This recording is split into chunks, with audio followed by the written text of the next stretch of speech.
다 같이 사도신경 신앙 고백함으로 기도에 하나님께 드립니다. 전능하사 천지를 만드신 하나님 아버지를 내가 믿사오며 그의 아들 우리 주 예수 그리스도를 믿사오니 이는 성령으로 잉태하사 동정녀 마리아에게 나시고 본디오 빌라도에게 고난을 받으사 십자가에 못 박혀 죽으시고 장사한 지 사흘 만에 죽은 자 가운데서 다시 살아나시며 하늘에 오르사 전능하신 하나님 우편에 앉아 계시다가 저리로서 산자와 죽은 자를 심판하러 오시리라.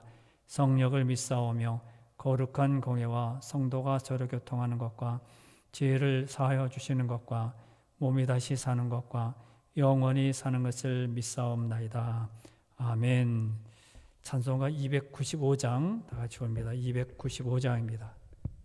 295장 부릅니다. 하나님 말씀은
19장 20절부터 37절인데 20절 한 절만 읽어드립니다. 열왕기하 19장 20절부터 37절입니다. 20절 한 절만 읽고 나머지는 읽어가면서 함께 기도하려고 합니다. 20절입니다. 열왕기하 19장 20절 597페이지입니다. 열왕기하 19장 20절 말씀 읽어드립니다.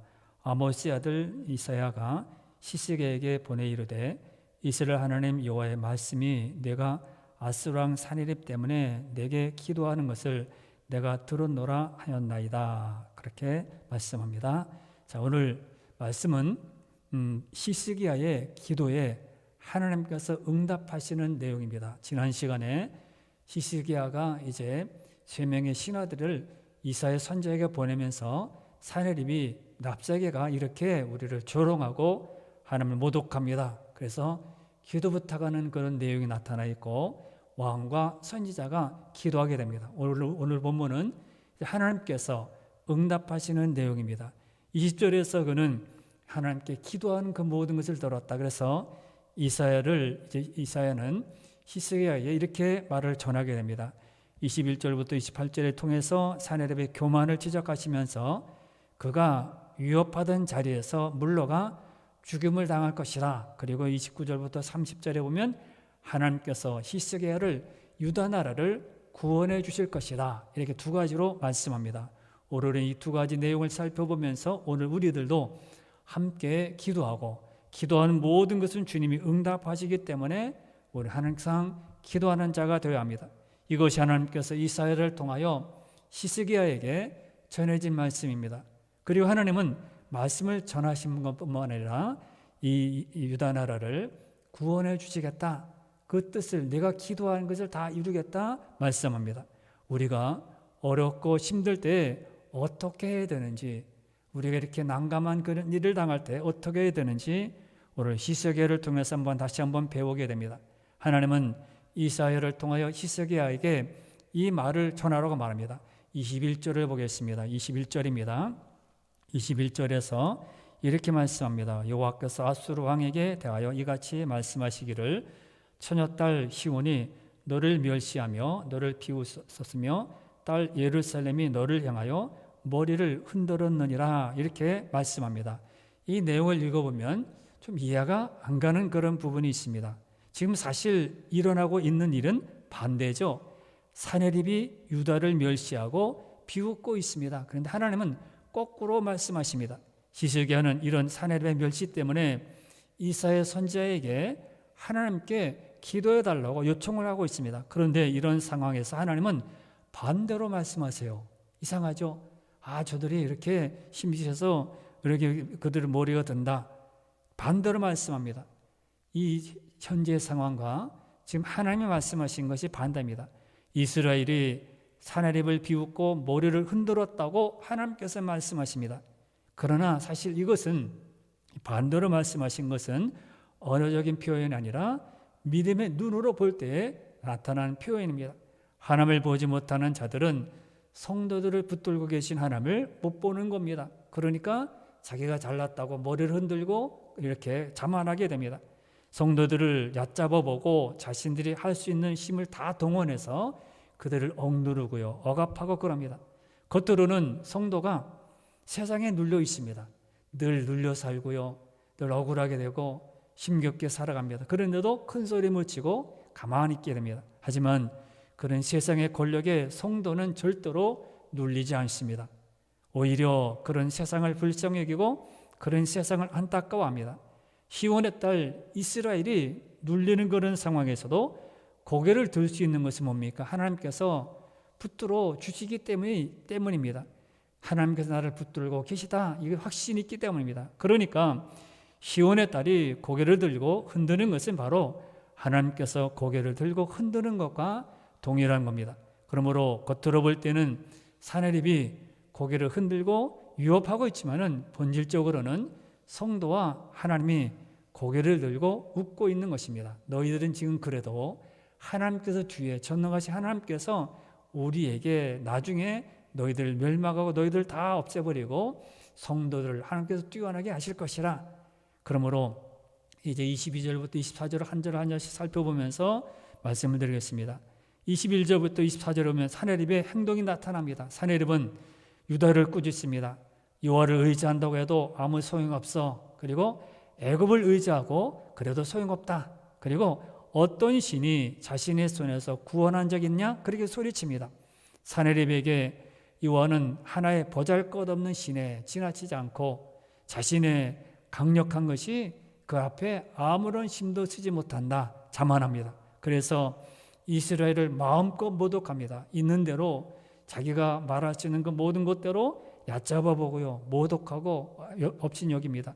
그런데 여호와 하나님은 이렇게 백성들을 모독하는 것을 당신 하나님을 모독하는 것이라 그렇게 받아들입니다. 그래서 내가 누구를 꾸짖고 누구를 향하여 소리를 높이고 누구를 향하여 눈을 높이 뜬 줄 아느냐 책망하십니다. 22절을 보겠습니다. 22절에 하나님께서 이렇게 말씀하십니다. 내가 누구를 꾸짖었으며 비방하였느냐? 누구를 향하여 소리를 높였으며 너를 높이 떴느냐? 이스라엘의 거룩한 자에게 그리하였도다 이렇게 말합니다. 하나님께 한 것이라. 너희들이 어떻게 누굴 꾸짖고 비방하고 소리를 높였냐? 누구냐? 너희는 알지 못하지만 나 하나님에 대해서 그런 것이라 이렇게 말씀합니다. 이처럼 하나님 세상은 자신에게요 조그만 그런 힘이 있어도, 그래서 우스운 얘기 듣지 않습니까? 태권도 이제 하루 갔다 온 아이가 이 동네에 나가가지고 야 나 태권도 배웠어 그래서 까부는 그런 거가 똑같다고 누가 비유를 했습니다. 하루 태권도 학원에 나갔어요. 그런데도 키 큰 사람 앞에 나 지금 태권도 학원 다녀 이렇게 된다는 겁니다. 조그마한 힘이 있어도 세상은요 자만하고요 교만하고 우쭐댑니다. 자신이 전부라고 생각하고 교만해진 것이죠. 그래서 세상은 자신의 힘이 있다고 착각하는 순간 여호와를 믿는 성도들을 우습게 여기고, 전능하신 하나님을 믿는 성도들을 우습게 여기고 얕잡아보고 깔봅니다. 하지만 우리가 믿는 하나님은 살아계시는 전능하신 하나님입니다. 이것을 모르는 자들은 성도들을 나약하게 보고 조롱합니다. 바보라고 하고 천체라고 합니다. 그 조롱은 하나님을 향한 거예요. 그들은 몰랐죠. 그들은 누구에게 사람 앞에 상대편에 간 것이지만은 하나님은 이건 나한테 한 것이다 말씀합니다. 그리고 여호와는 결코 당신을 조롱하는 교만한 자를 가만히 두지 않습니다. 산헤립은 23절에서 이렇게 말합니다. 23절을 보겠습니다. 23절에 내가 사자들을 통하여 주를 비방하여 이르기를 내가 많은 병거를 거느리고 여러 산꼭대기에 올라가며 내반 깊은 곳에 이르러 높은 백평합과 아름다운 잣납을 베고 내가 그 가장 먼 곳에 들어가며 그의 동산에 무성한 수풀에 이르리라. 이렇게 아주 기고만장하게 있는 대로 다 말합니다. 내가 높은 곳에 가고 힘든 모든 곳에 가고 많은 병거로 산꼭대기에 올라갈 것이다. 모든 병사를 끌고 산꼭대기에 올라갈 것이다. 레바논 같은 높은 곳에 이르고 아름다운 나무를 베고 그 동산의 수풀에 이르겠다. 이렇게 말합니다. 자만이죠. 어떻게 보면 너무 까부네. 하룻강아지 본 모습 모르고 까부는 것처럼. 이것은 강력한 군사들이 많다는 겁니다. 강조하면서 이렇게 무시한 겁니다. 그리고 24절에서 또 이렇게 말합니다. 24절에 보면 이렇게 말합니다. 내가 땅을 파서 이방의 물을 마셨고 나의 발바닥으로 애고의 모든 강들을 말렸노라 하였도다. 내가 이렇게 했다는 겁니다. 나는 이런 사람이라는 겁니다. 나는 그래도 적어도 저 사람하고 다르다. 그렇게 말합니다. 하나님은 교만한 자를 그냥 두시지 않습니다. 25절부터 이제 교만에 대한 하나님께서 말씀하신 내용이 나타나는데, 산헤립이 주제넘게 말한 내용은 바로 하나님 당신의 일이라, 이건 나한테 도전한 일이기 때문에 너는 너에게 반드시 심판이 주어질 것이라 그렇게 말합니다. 25절부터 쭉 읽어보면 그런 일들이 하나님께서 말씀하십니다. 그러면서 마지막에 28절에서 이렇게 말씀합니다. 뒤에 28절에 보면 25절부터 쭉 읽어보면 그런 내용이 나타나 있고 내가 어떻게 까부느냐 그러면서 28절에요. 내가 내게 행한 분노와 네 교만한 말이 내 귀에 들렸도다. 내가 다 들었다는 겁니다. 네가 그렇게 아무리 힘세고 큰 소리 치지만은 내가 다 들었다. 힘센 사람이 그렇게 가만히 있다가 너 그렇게 까불다가 너 다쳐? 그렇게 말하면 까부는 사람이 네가 무슨 큰 사람이라고. 그러나 나중에 보면 그새는 뭐 태권도를 몇 단이든지 아니면 높은 직위에 있든지 그렇습니다. 하나님도 다 듣고 있었어요. 다 듣고 있었다. 그리고 28절 뒤에 보면 뭐라 합니까? 그러므로 내가 갈고리를 네 코에 꿰고 재갈을 네 입에 물려 너를 오던 길로 끌어 돌이키리라. 이렇게 말씀합니다. 너는 아무것도 못하고 내가 말하는 그런 모든 힘센 것 산꼭대기에 올라가서 큰일하고 이래 동산의 수풀에 이르겠다고 하지만은 아무것도 못하고 너는 제 길로 돌아갈 것이라 말씀합니다. 사랑하는 성도분 여러분, 우리 성도로서 연약한 모습을 보일 때가 있어요. 성도는 참 약합니다.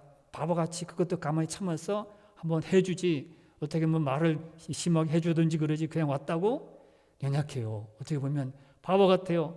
세상 사람들이 교만해지는 모습을 보면서 그들의 교만 때문에 난처하고 어찌할 줄 모르고 어떻게 할까 어려움 때문에 힘들 때문에 겪을 때가 많습니다. 그러나 살아계신 하나님이 이를 보고 계십니다. 하나님이 다 듣고 계십니다. 내 행한 모든 것을 다 듣고 계십니다. 그리고 반드시 그 교만에 대해서 값을 치르게 된다고 하는 것입니다. 주님께서 그렇게 말씀합니다. 내 모든 것을 다 돌이킬 것이다. 오던 길로 끌어 돌이키리라고 말씀합니다. 세상과 똑같이 악하고 강팍해질 것이 아닙니다. 성도는 세상엔 그렇지만은 우리는 그런 사람과 다른 것으로 생각하고 살아가야 합니다. 세상과 똑같이 교만해질 것이 아니라 우리는 그런 교만을 보면서 기도하는 자가 되어야 하고요. 그래도 거룩한 자가 되어야 합니다. 세상이 그러니까 우리도 그럴 수 없잖아. 그렇게 할 수밖에 없잖아. 아닙니다. 성도는 참아야 하고요. 그들을 위해 기도해야 되고요. 불쌍히 여겨야 되고요. 긍휼히 여기는 이 마음이 있어야 합니다. 교만한 세상을 두려워할 것이 아니라 전능하신 하나님께서 그 교만을 꺾으실 날이 있을 줄 알고 우리는 늘 기도하며 살아가야 합니다. 우리는 뻔때 좋게 그냥 그들이 다 멸망하는 것을 원하지만은 하나님은 그러지 않습니다. 그들도 다 돌아와 회개하고 하나님의 백성으로 하나님의 자녀로 살기를 원하시는 것이 하나님의 뜻입니다. 우리들은 다 망하길 바라고 다 없어지길 바라고 저 사람 지구 밖으로 가기를 원하지만은 주님은 그러지 않습니다. 그리고 사나림에 대한 멸망을 말씀하시고 이어서 유다의 구원을 말씀하십니다. 29절에 보면 이렇게 하나님께서 징조를 보이시는데 29절에 그렇게 다 이 사내립을 아수르를 멸망시킬 것을 말씀하면서 유다에게 징조를 보이십니다. 29절입니다. 또 내게 보일 징조가 이러하니 너희가 금년에는 스스로 자라난 것을 먹고 내년에는 그곳에서 난 것을 먹되 제3년에는 심고 거두며 포도원을 심고 그 열매를 먹으리라 그렇게 말씀합니다. 1년, 2년, 3년 전쟁이 이제 끝나게 돼도 그것이 회복되면 많은 시간이 걸립니다. 1년, 2년 아니죠. 무슨 동해에 산불이 났을 때도 1년, 2년이 아니죠. 몇십 년 지나가야 다시 도달하는 것처럼 전쟁을 해서 다 멸망했는데 우크라이나 보십시오. 전쟁에서 다 파괴됐습니다. 다시 회복되려면 많은 시간이 걸립니다. 그런데 오늘 본문은 뭐라고 합니까? 1년이 되면 2년이 되면 3년이 되면 심고 거둔다는 겁니다. 아수르가 물러가고 회복되는 것을 말합니다. 회복되고 다시 아수르가 물러가지만은 그러나 너희 모든 땅들은 그대로 남아있게 된다는 말씀입니다. 히스기야의 기도에 하나님께서 응답하신 것입니다. 그런데 이때 중요한 것이 표현되어 있습니다. 바로 남은 자입니다. 30절에 보면 여기에 남은 자 이렇게 너희들 징조를 보여서 너희들이 거의 모든 일을 하게 되는데 30절에 보면 유다 족속 중에서 피하고 남은 자는 그렇게 말합니다. 다시 아래로 뿌리를 내리고 위로 열매를 맺을지라 이렇게 말합니다. 남은 자 이런 모든 것을 행할 수 있는 자는 남은 자라 그렇게 말씀합니다. 회복되고 번영한다는 의미인데 그런데 누가 그렇게 합니까? 유다 족속 중에 피하고 남은 자가 그렇게 된다. 그렇게 뿌리를 내려서 열매를 맺게 하신다고 말씀합니다. 사내립과 랍사게가 겁나서 이미 쓰러져 버린 그런 사람들은 여기에 포함되지 않습니다. 힘들고 어려우니까 나는 믿음을 팽개치고 세상으로 간다. 나는 이렇게 사는 것이 가난하고 내 모든 것이 이럴 줄 몰랐는데 그래서 모든 직분을 다 버리고 세상으로 간 사람들은 포함이 되지 않습니다. 그런 어려운 모든 것을 겪은 사람들, 쓰러져 버린 사람이 아니라 그런 모든 납작의 큰 소리, 세상의 모든 권력의 큰 소리를 쳐서 넘어간 사람들이 아니라 남은 자가 아수르의 항복한 자들이 아니라 그들을 다 물리친 자들이 누릴 것이다 말씀합니다. 비록 아수르의 군대와 무력으로 위협할 때 떨리는 상황이었습니다. 야 이제 죽었구나. 우리는 저쪽으로 가야 되겠구나. 저기 가야 되는구나. 저기 붙어야 사는구나. 그래도 하나님을 믿는 말씀의 신앙으로 믿음으로 사는 모든 사람들은 어떻게 한다고요? 뿌리가 다시 생기고 열매를 맺게 되는 기쁨을 맛보게 된다고 하십니다. 얼마나 귀합니까? 뿌리를 다시 내리고요. 위로는 열매를 맺게 하신다. 다 그렇지 아니하고 남은 자가. 그러므로 우리는 세상이 그러니까 막 똑같이 그렇게 대화하는 것이 아니라 참 성도다운 그런 마음을 가지고 있어야 합니다. 그리고 31절에 동일한 말씀이 나오는데 31절에도 동일한 말씀이 나와 있습니다. 31절을 보겠습니다. 남은 자는 그랬죠. 또 예루살렘에서부터 나올 것이요 피하는 자는 시온산에서부터 나오리니 여호와여 열심히 이 일을 이루리라 하셨나이다 하니라 이렇게 말씀합니다. 남은 자는 또 그럽니다. 이 남은 자가 어떻게 된다고요? 예루살렘으로부터 나올 것이고 시온산에서부터 나오리니 여호와 열심히 이 모든 것을 다 이룰 것이라. 사람이 하는 일이 아니라 말씀합니다. 그러므로 성경의 모든 곳곳에 우리에게 소망을 주고 힘을 주는 말씀이 다 있습니다. 여호와 열심히, 사람이 열심히 이 일을 이루는 것이 아니라 사람이 열심히 어떻게 1년이 되고 2년이 되고 3년이 되면 뿌리를 내리고요 열매를 거둡니까? 여호와 열심히 이 모든 것을 이룰 것이다. 할렐루야. 너무너무 감사한 것입니다. 남은 자와 피하는 자는 같은 것을 뜻합니다. 아수르의 위협이 있었지만 이에 넘어가지 않고 믿음을 지켰던 유다 백성들은 이렇게 구원을 받게 된다. 그런 것에 있어서 건짐 받는다는 것입니다. 요즘의 성도들은 세상의 길로 가는 분이 가끔씩 보게 됩니다. 성도답게 살아야 하는데 그러지 못한 그런 분들을 많이 보게 됩니다. 세상 방법으로 가지 않으면 살아날 수 없기 때문에 서산 앞에 가기면 내가 지금 당장 굶어 죽기 때문에 그래서 우리는 간다고 합니다. 그러나 어떻게 합니까? 우리는 성도는 그래서 믿는 것이 아니라 그래도 믿어야 돼요. 그래서는 뭡니까? 일이 잘 되어가지고 기도 응답 받아가지고 내가 시험 받는 합격이 되고 당첨이 되고요 승진이 되고 그래서 내가 하나님 할렐루야 잘 되는 일이 있기 때문에 나는 하나님 믿고 예수를 믿습니다. 우린 그러지만은 신앙은요 그래도입니다. 그래도는 뭡니까? 안 됐어요. 넘어졌어요. 아파요. 지금 손해봤습니다. 가난합니다. 다 망했어요. 화재가 났습니다. 그래도 신앙입니다. 신앙의 모든 믿음들은 그래도의 신앙입니다. 그래도 예배드려야 되고요. 그래도 믿음을 갖고 해요. 그래도 우리는 주님 안에서 기도해야 되고요. 다 나에게 핍박이 오고 어려움이 와도 우리는 주를 섬기는 성도가 되어야 합니다. 그래도의 신앙입니다. 그래서가 아닙니다. 교회 나오는 것도 예배드리는 것도 이 모든 봉사하는 모든 것도 그래서 내가 열심히 주를 섬기잖아? 아닙니다.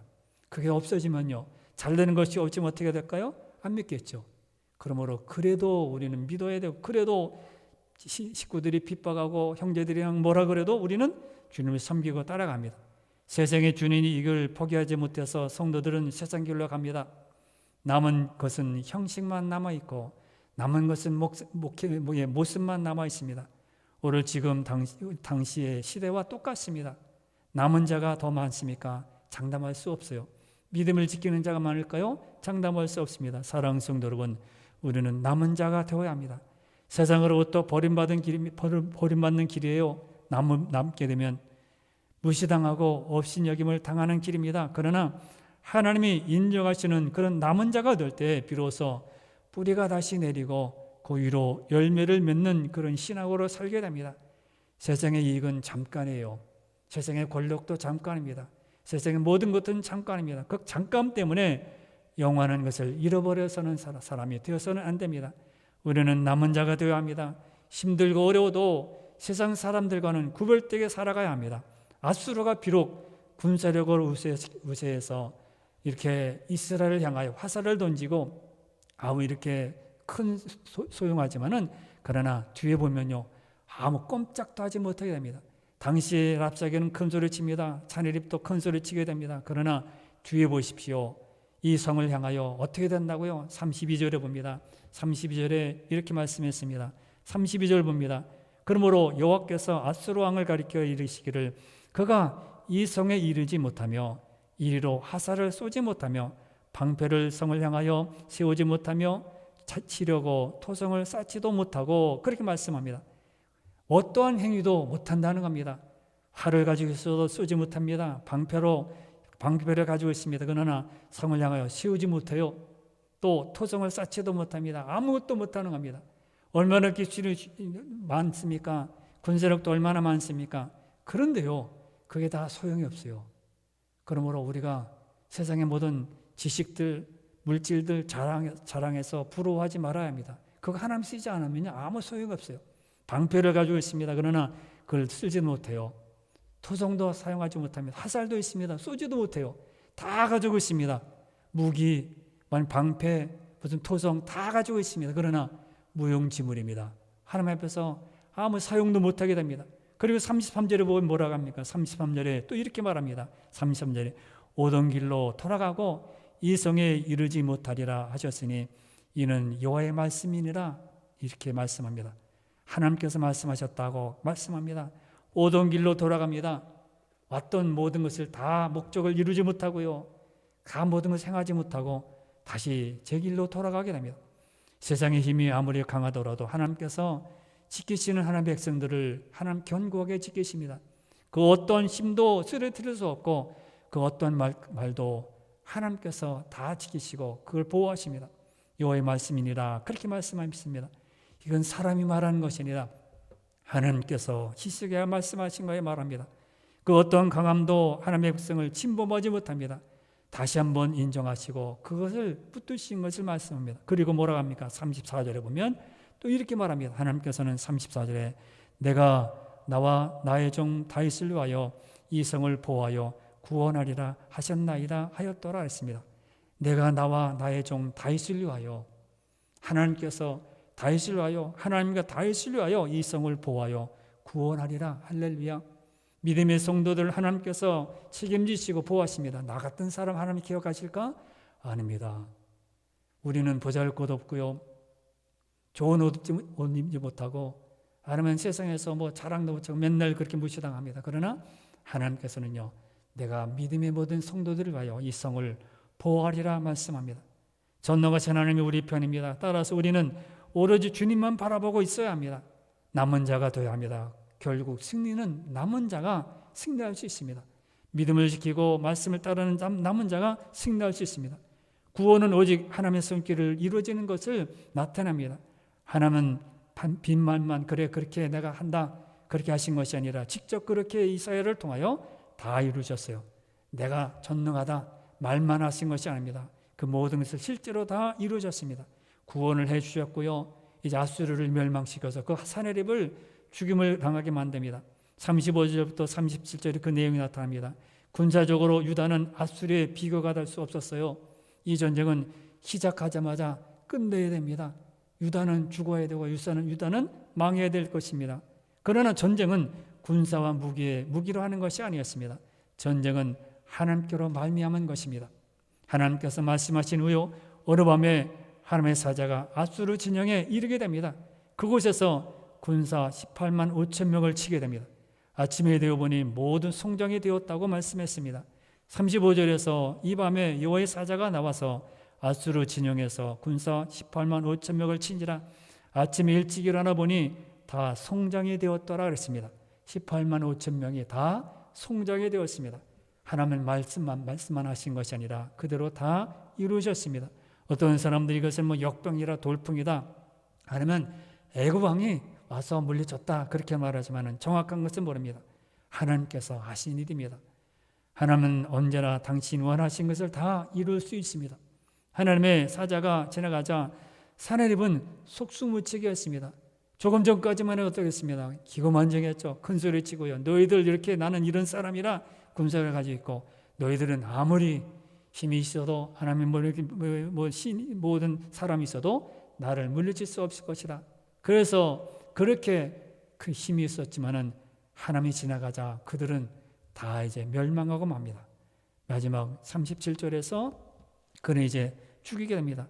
37절에 보면 뭐라고 합니까? 돌아가서 니느웨에 거주했는데 30절에 그가 그의 신 니스룩의 신전에서 경배할 때에 아드람 멜렉과 사레셀이 그를 칼로 죽였습니다. 쳐 죽였습니다. 칼로 쳐 죽입니다. 그래서 그 뒤에 에살핫돈이 대신하여 왕이 되었습니다. 아들이 대신 왕이 되었습니다. 왕이 이제 사내립이 죽은 겁니다. 우리가 결국 하나님의 손길에 의하여 사내립이 정리된 것을 알게 됩니다. 하나님은 말씀하신 그대로 다 실행하시고 언약의 백성들을 구원하십니다. 우리는 아무리 힘들고 어려운 시대를 살고 있다 할지라도 이렇게 전능하신 하나님이 우리를 보호하고 계시는 것을 늘 믿어야 하고 알아야 합니다. 우리는 세상에 난처한 지경에 이르렀을 때 기도함으로 하나님을 의지하는 그런 성도가 되어야 합니다. 하나님께서 역사하지 않으면 그 어떤 승리도 의미가 없어요. 아무리 큰 것을 가지고 있어도요, 쓰지 않으면 소용이 없습니다. 하나님이 함께 하시면 그 어떤 자라도 어느 상황에서 승리하게 됩니다. 이런 승리를 우리 모두 여러분 기도하는 모든 가정 위에 있기를 바랍니다. 오늘도 여러분 기도할 때 하나님을 전적으로 믿고 따르게 해 주옵소서. 어렵고 힘든 일이 있을 때 하나님 원망하지 말고 하나님께 기도하는 자가 되게 해 주옵소서. 그리고 임마누엘 하나님 늘 나와 함께 해 주셔서 늘 인도해 주시고 나를 붙들어 주옵소서. 이렇게 기도하는 여러분이 다 되시기를 바랍니다. 다 같이 기도하겠습니다. 주여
아멘.